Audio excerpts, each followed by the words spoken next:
Znate, bez tih ljudi vi ne biste danas sa mnom razgovarali. Ti ljudi ne samo da su bili pioniri u tome što su radili, nego su bili dobar primjer. Bez Arsena Dedića, znate, iz njegovog šinjela su svi izašli. Jadranka Stojaković je sa 14 godina otišla sa ujakom da peva po inostranstvu, pa je došla sa gitarom u Suboticu na Olanski festival i onda smo shvatili u stvari koliko je to dragocena i divna i pozitivna osoba. Davorin Popović, znate, ja se sjećam 1. maja 1967. u Domu sindikata u Beogradu. Koncert je napravio jukebox povodom godišnjice.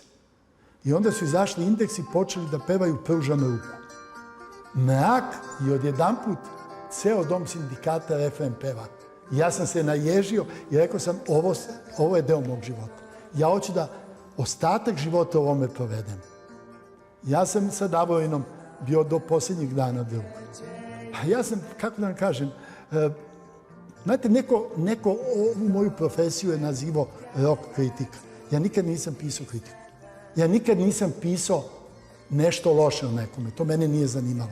Mene je zanimalo ako možemo nešto pozitivno da pričamo. Ako ne možemo pozitivno, ti pričaj negativno, a ja ću sačekati da napišem nešto pozitivno. Vi ste imali tu čast da ste bili gost Džonija Štulića u Holandiji, za koga znamo da se još pre 30 godina povukao iz javnog života. Kako je Džoni Štulić?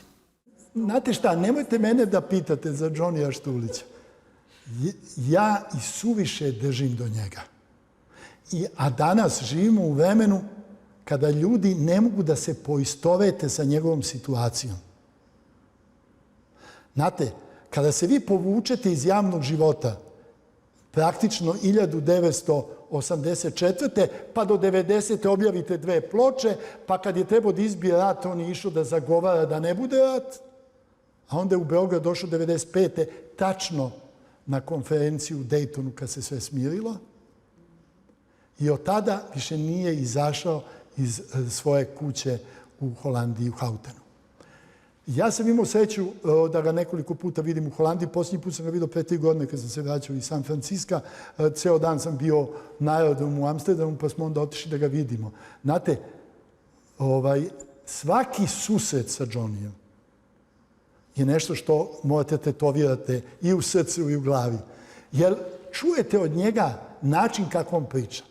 On ništa ne priča o 20. i 21. veku. On samo priča o Homeru i Tukididu. I upoređuje situacije onog vremena sa našim vremenom. Znači povratak filozofije. Ne, i on tačno vam kaže šta će se desiti.